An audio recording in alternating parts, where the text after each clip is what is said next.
Where should I go for urgent medical attention? How will my health insurance change when I turn 65? What causes diabetes?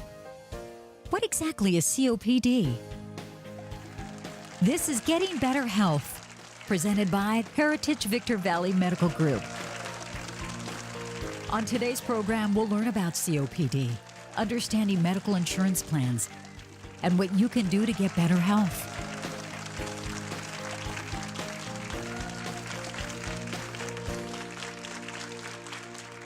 Hi, I'm Patty Daly Caruso. Welcome to Getting Better Health. Joining me this afternoon is Merlin Ahlberg, and Merlin is the Chief Operating Officer of Heritage Victor Valley Medical Group.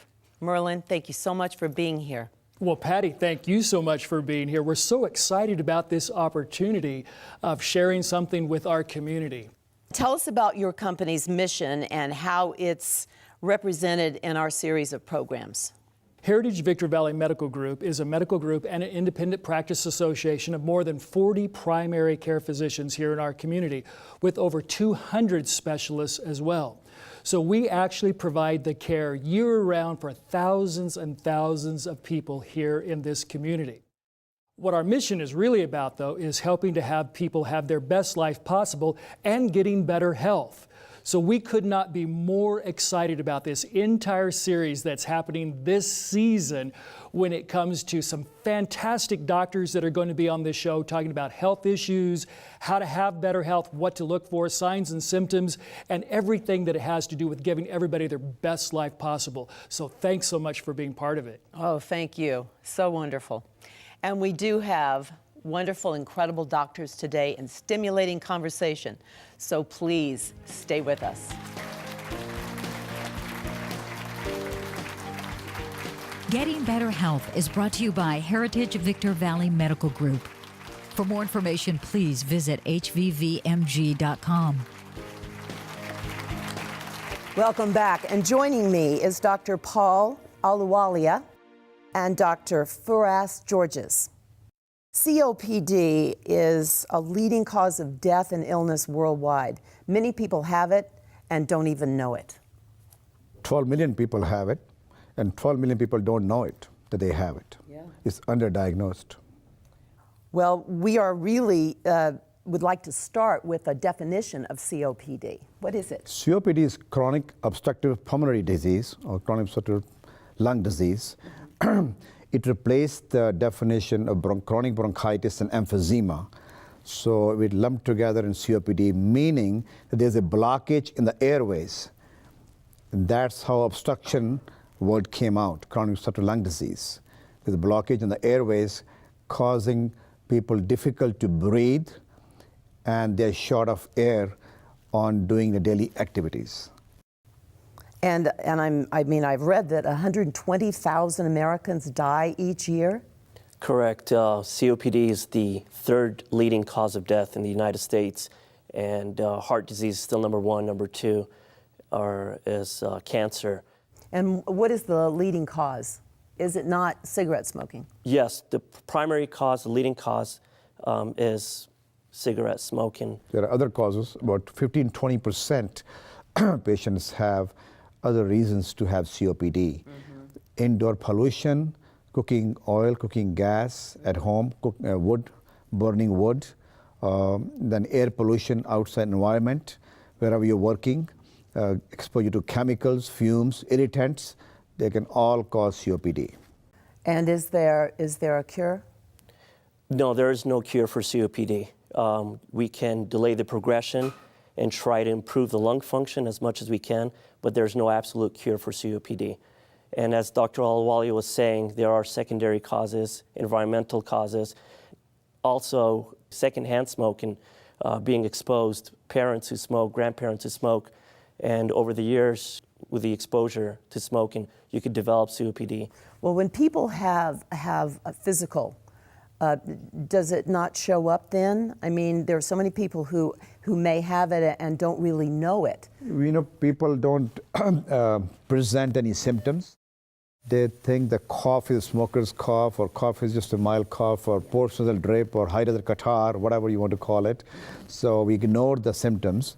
And And unless you tell the doctor what's going on, they're not going to diagnose. So that's why it's underdiagnosed, basically. But anybody who has cough and progressive shortness of breath, daily chores, picking up a suitcase, going up the stairs, if you're developing some shortness of breath, you must go to the doctor and have the pulmonary function test done. The single test to do is spirometry with pulmonary function test to diagnose that you have COPD. When we return, we're going to find out more and what you can actively do about COPD.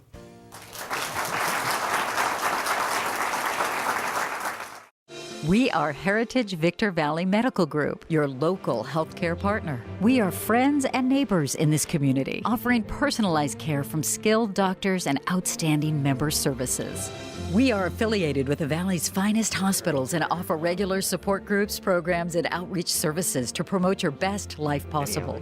Visit us online at hvvmg.com or at any of our 11 high desert locations. Heritage Victor Valley Medical Group, your best life possible. Welcome back to Getting Better Health. I'm Patty Daly Caruso, and we are discussing COPD with Dr. Ahluwalia and Dr. Georges. What can people do to be proactive about COPD? And better still, what role can Heritage Victor Valley Medical Group play? Number one, you quit smoking. There It's you not go. easy to do, but I've seen over the years, if you make up your mind to do it, you can do it, basically. Heritage Victor Valley Medical Group has many programs for COPD patients. We have support group. Patients come and learn about COPD. We have partnered with a company called Odyssey Palliative Care, and they work with the COPD patients as well. So, and we have education by the case managers on daily basis. So we have plenty of information we can impart to our patients. I mean, it's so important. You hear that over and over again. Get the information and then follow it. From the primary care standpoint, your primary care is the quarterback and your partner. So it's a teamwork effort. How can we be proactive in treating COPD? As Dr. Ahluwalia mentioned, smoking cessation is key. That's the number one. Number two, if you're on therapy, inhalers, medication compliance is important, as well as keeping your doctor's appointments, regular appointments. And nowadays, what they say is to improve quality of life, and number one, to reduce the mortality rate of COPD is supplemental oxygen. And if it reaches that point, it's very important to be on oxygen. So, and as well as reducing the exacerbations of COPD. A lot of complications of COPD are recurrent infections, hospitalizations, and it could lead to many other things like right side heart failure. So as well as the primary care physician, what they can do is, as a quarterback, you can hand off the ball to the pulmonologist, and Dr. Ahluwalia is our pulmonary physician, and it's good to have a consultation probably once a year just to make sure we reduce the number of exacerbations and to prevent hospitalization. I think it's important to take a look at what happens to the lungs during COPD. Yeah, Mr. Daly, if you look at the chart I have, it shows that there are bronchial airways when they get inflamed, and by production of those mucus, there's a narrowing of the airways, and you have wheezing and difficulty in breathing, and air cannot go in and cannot go out. That's in chronic bronchitis. In emphysema part, if you see in the chart that there are alveoli, which are the sacs at the end of the bronchial tubes, they get destroyed. So you're not able to get the oxygen because of these conditions. Okay. And on a personal basis, and for those smokers with us, if you do stop smoking, I'm curious to know if you can maintain your lung capacity. If you quit smoking now, you can preserve your lung function much better than if you don't quit smoking. If you quit smoking, you preserve the lung function and you delay the progression of the lung disease. We have actually a couple of questions from the audience, and the first is, if I'm feeling short of breath, how can I stop it? Well, you got to see your doctor and get a diagnosis done, whether you have COPD or not, have the pulmonary function done, chest x-ray done, And then depending upon the diagnosis, then treatment will be accordingly for the diagnosis. So you can be short of breath due to obesity, you can be short of breath due to COPD, short of breath due to congestive heart failure, coronary disease. There are multiple reasons for shortness of breath, or poor endurance, lack of activity. And when you do move, then you're short of breath. So all those are the causes. Interestingly, actually, the COPD is getting worse in women. Women have smoked as much as men for the last so many years is catching up with the women. And women who smoke are 13 times more liable to die as of women who don't smoke. So it is very interesting. It's definitely on the rise for the women. Not good. Okay, here's a good one. Do my pets exacerbate my COPD? I believe it does. There are precipitating, irritating factors out there, and if that may cause an aggravation of the COPD, may irritate the lungs. Viral infections can also do it. Any fumes, environmental factors, and yes, certain type of allergies out there may cause an aggravation of the COPD symptoms. Someone in our audience has asked, how do I stop myself from becoming sick during cold weather? Well, COPD exacerbations are more common during the winter season, and we actually see more shortness of breath, wheezing, worsening cough around that time of the season. What we can do is continue with medication, the present inhalers they're on, to alleviate the symptoms. Also, they may need antibiotics to reduce the complications of COPD, which can lead to pneumonia. And also flu vaccine. Never forget your flu shot. Annual flu vaccine is imperative, as well as getting the pneumonia vaccine. So there are many ways to prevent COPD exacerbations and worsening of COPD symptoms. Another question, can building up lung capacity stall off getting COPD? Well, doing breathing exercise is very important, basically. It's called pursed lip breathing or diaphragmatic breathing. And my favorite thing is smell the roses and blow the candles. If you practice that, you realize that's what you're doing. You're basically taking a deep breath through the nose and slowly breathing out. So that helps to exercise the lungs. But you have to quit smoking to stall the deterioration of the pulmonary function in the lung. Okay, so you breathe in through the nose and out through the mouth? Because I'm just taking yoga. Yeah. And so it's a similar thing. It's a similar thing. In the books it says pursed lip breathing, where you're making a pursed lips, and diaphragm breathing, because you're breathing through diaphragm, taking a deeper breath. So I say smell the roses. In the high desert, we have smelled the Joshua trees or ragweed. That's all we have here. So I say that. Slowly blow out. Okay. You do not hyperventilate. And that's like that's breathing exercises. Every time you walk, every hour, every 2 hours, just remember to do that. It just builds your lungs, helps your diaphragm to breathe deeper. That's so great. In addition to that, a lot of people with COPD have malnutrition and they don't consume a healthy diet. So a healthy diet and exercise. Now, how much exercise? Exercise as tolerated. We can build up the tolerance level of exercise. Obviously, moderate to severe COPD, they have poor exercise tolerance, but exercise as tolerated is also one good thing they could add to. Well, it comes down to the same thing. We just need to be aware and go to our doctors and find out. I want to thank both of you, Dr. Ahluwalia and Dr. Georges.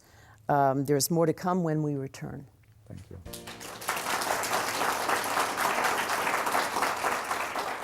We are Heritage Victor Valley Medical Group, your local healthcare partner. We are friends and neighbors in this community, offering personalized care from skilled doctors and outstanding member services. We are affiliated with the Valley's finest hospitals and offer regular support groups, programs, and outreach services to promote your best life possible. Visit us online at hvvmg.com or at any of our 11 high desert locations. Heritage Victor Valley Medical Group, your best life possible. Welcome back. And joining me is Dr. Beverly Nestor and Joe Hernandez. You're with the High Desert Insurance. And you know that today everyone is looking for a good deal, and in healthcare it's no different. But is it true that most people just don't understand when they go out looking for healthcare what it means to them? That's very true. You talk to the people about their health care, and they don't understand it. And it has to be told to them in very simple terms. And if they know more about it, they will be more compliant and a better patient.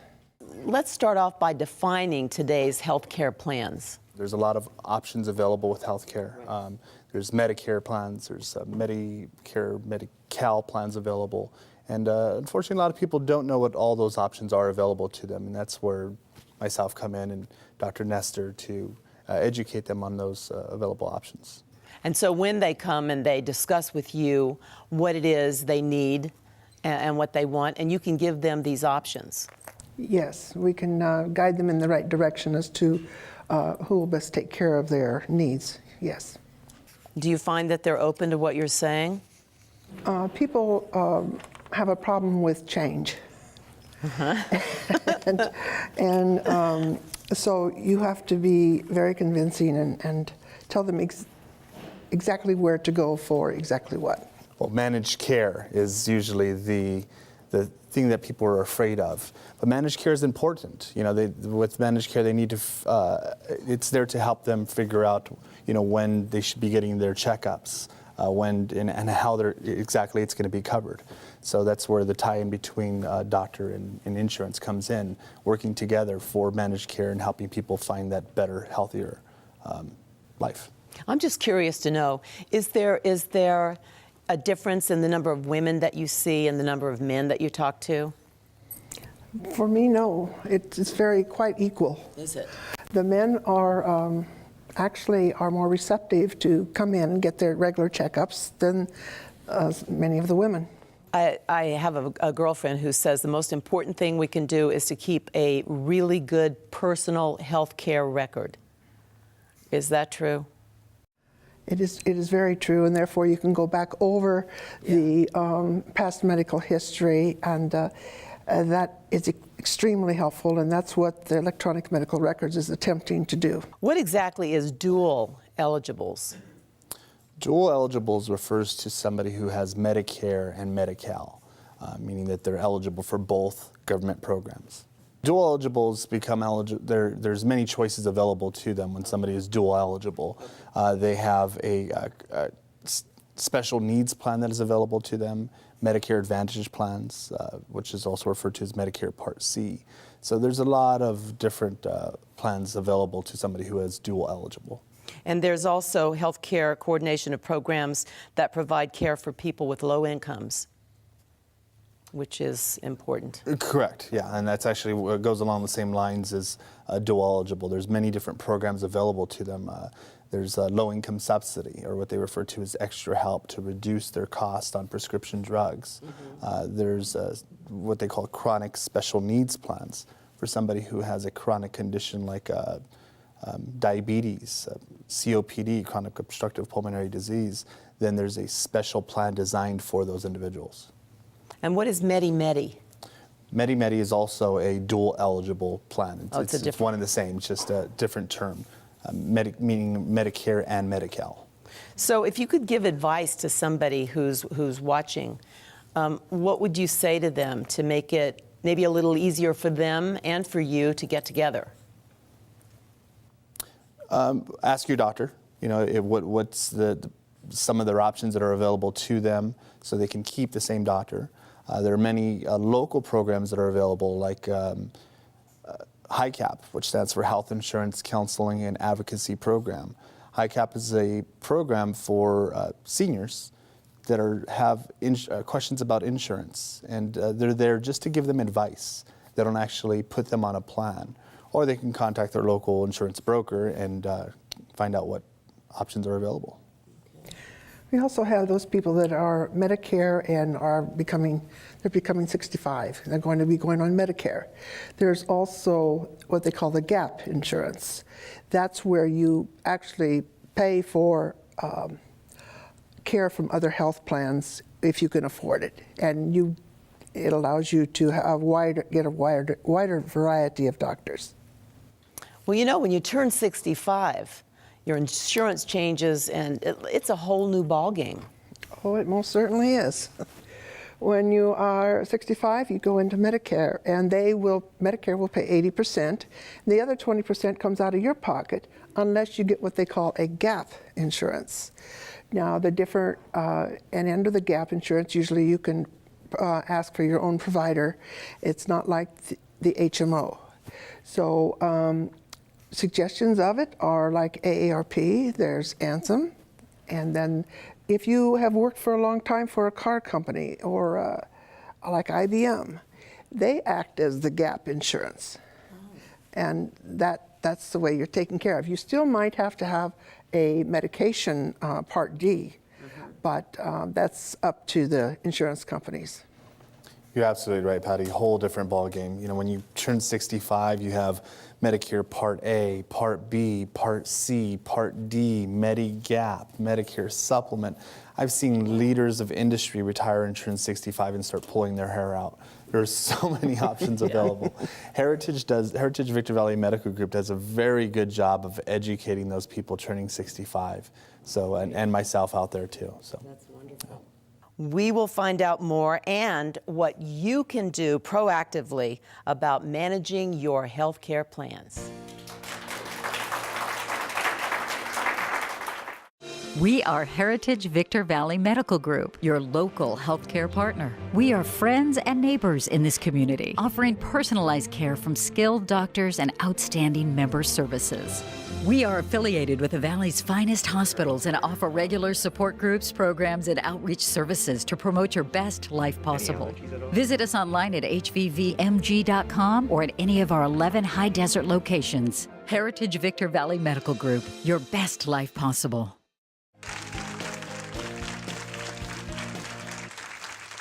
Welcome back to Getting Better Health. I'm Patty Daly Caruso, and we are discussing managing healthcare plans with Dr. Beverly Nestor and Joe Hernandez with High Desert Insurance.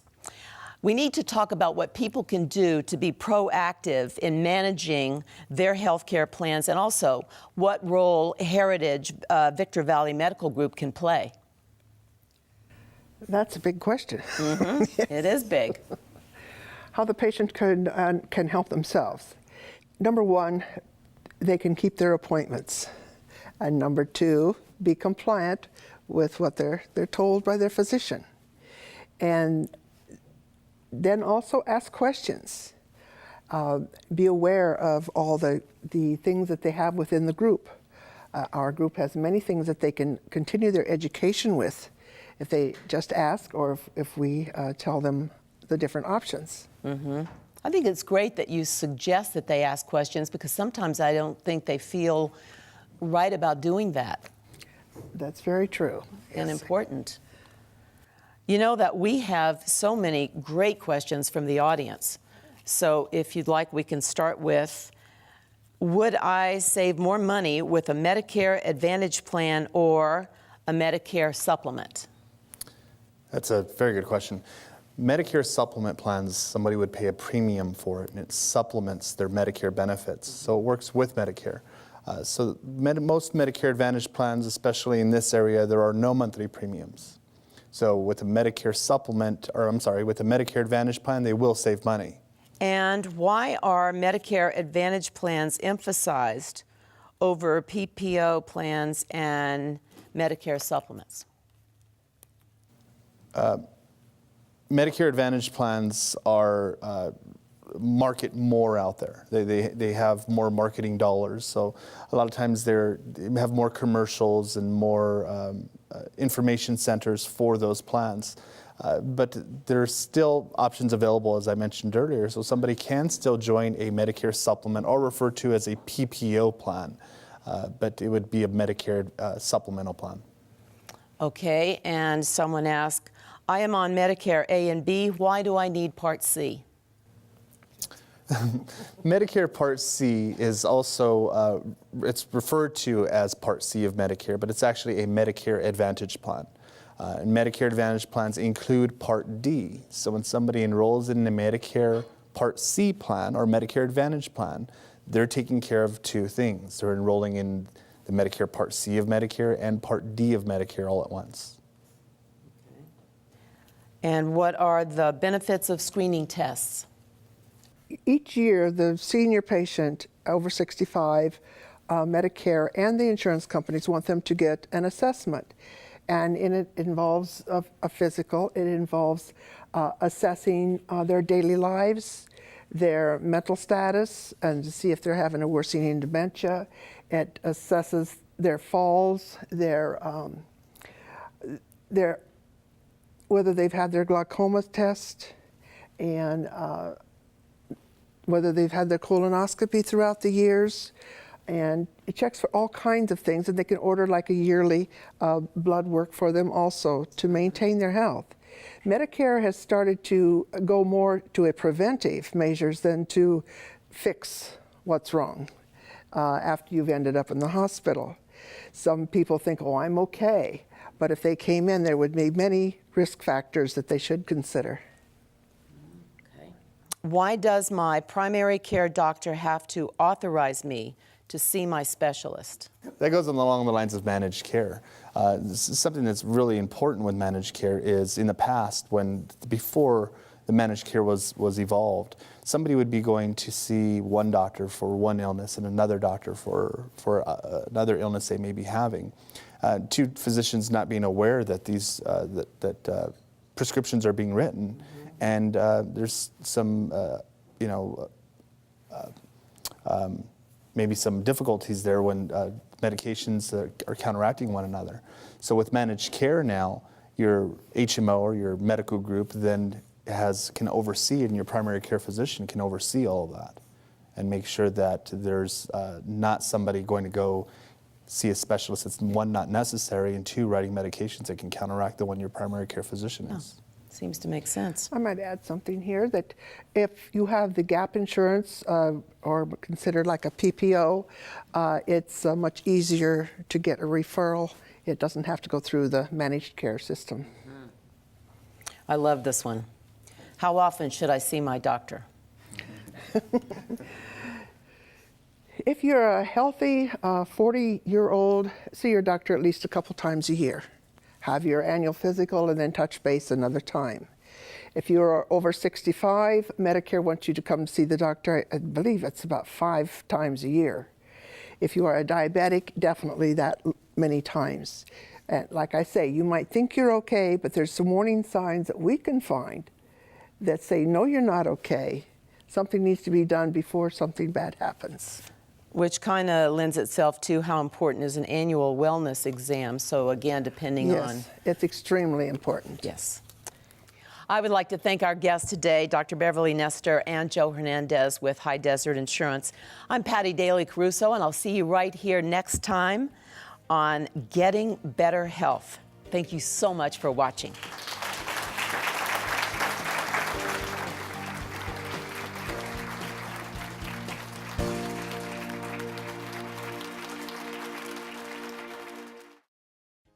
Getting Better Health is brought to you by Heritage Victor Valley Medical Group. Visit us online at hvvmg.com or call 760-245-4747. Heritage Victor Valley Medical Group, with offices in Victorville, has over 40 primary care physicians and 150 specialists, and is the only medical group that serves Victorville, Apple Valley, Hesperia, Barstow, Phelan, Adelanto, and Big Bear. We are Heritage Victor Valley Medical Group, your local healthcare partner. We are friends and neighbors in this community, offering personalized care from skilled doctors and outstanding member services. We are affiliated with the Valley's finest hospitals and offer regular support groups, programs, and outreach services to promote your best life possible. Visit us online at hvvmg.com or at any of our 11 high desert locations. Heritage Victor Valley Medical Group, your best life possible.